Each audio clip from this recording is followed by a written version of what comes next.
नमस्कार भक्तों, हमारी आज की कथा श्री हरि विष्णु जी की है। तो कथा आरंभ करते हैं। भगवान विष्णु जी की कृपा। एक भक्त की प्रेरणादायक कथा। बहुत समय पहले भारत के एक छोटे से गांव में देवदत्त नाम का एक गरीब लेकिन अत्यंत धर्मपरायण व्यक्ति रहता था।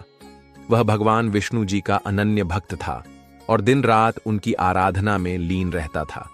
गांव में लोग उसे सम्मान तो देते थे, लेकिन उसकी भक्ति को बहुत अधिक महत्व नहीं देते थे, क्योंकि वह स्वयं निर्धनता और कठिनाइयों से घिरा हुआ था। परंतु देवदत्त को अपनी गरीबी या कठिनाइयों से कोई शिकायत नहीं थी। उसका विश्वास था कि भगवान विष्णु अपने भक्तों की रक्षा करते हैं और उन्हें हर संकट से उबारते हैं।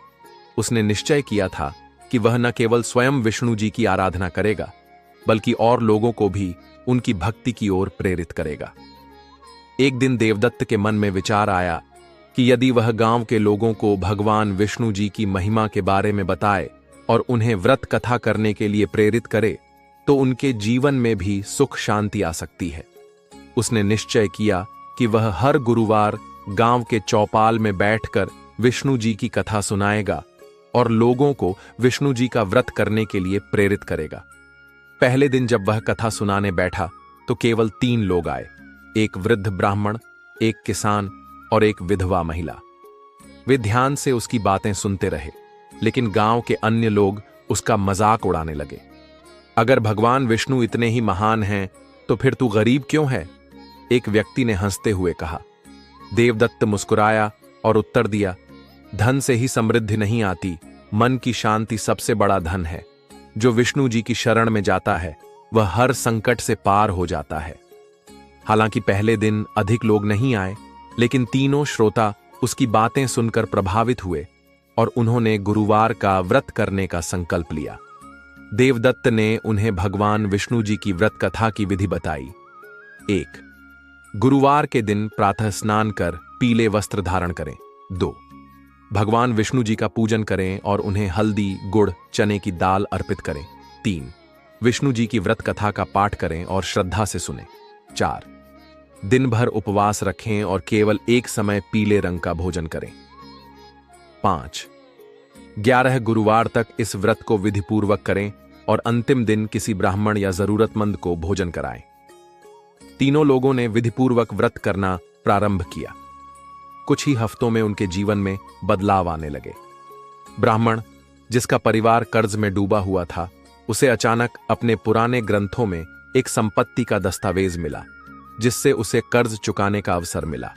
किसान, जिसकी फसल हर साल खराब हो जाती थी, इस बार उसकी फसल लहलहा उठी और उसे बहुत लाभ हुआ।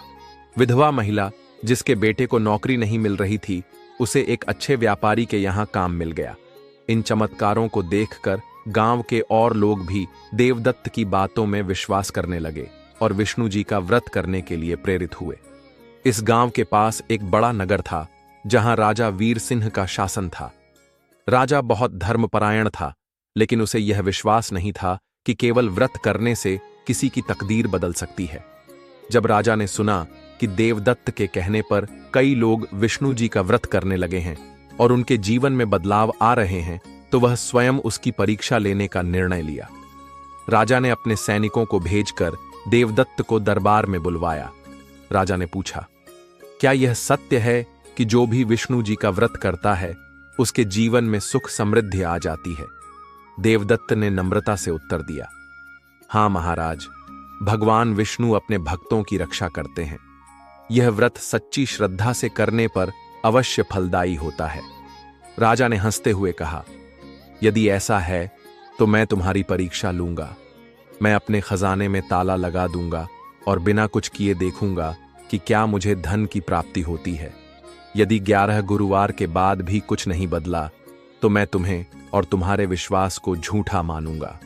देवदत्त ने राजा से विनम्रता से कहा, हे राजन, श्रद्धा और भक्ति का फल निश्चित है, लेकिन उसकी परीक्षा अहंकार से नहीं की जानी चाहिए।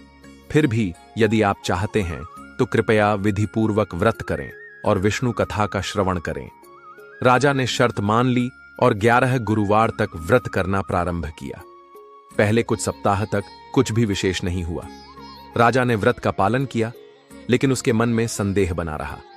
8वें गुरुवार नगर के पास के जंगल में एक गुप्त गुफा मिली जिसमें अपार खजाना छिपा था। यह खजाना राजा के पूर्वजों का था जो वर्षों पहले खो गया था।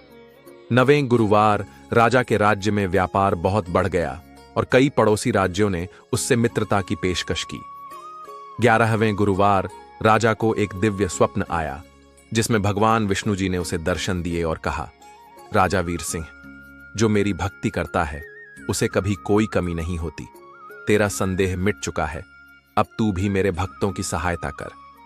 सुबह होते ही राजा ने दरबार बुलाया और देवदत्त को बुलाकर कहा, हे भक्त देवदत्त, तुम्हारी भक्ति सच्ची है।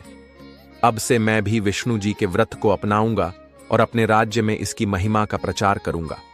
और फिर राजा वीर सिंह ने पूरे राज्य में घोषणा की कि जो भी व्यक्ति श्रद्धा और भक्ति से विष्णु जी का व्रत करेगा उसे राज्य की ओर से सहायता दी जाएगी। धीरे धीरे पूरा नगर विष्णु जी के भक्ति में लीन हो गया। देवदत्त की प्रेरणा से हजारों लोग भगवान विष्णु की आराधना करने लगे और उनका जीवन सुखमय हो गया।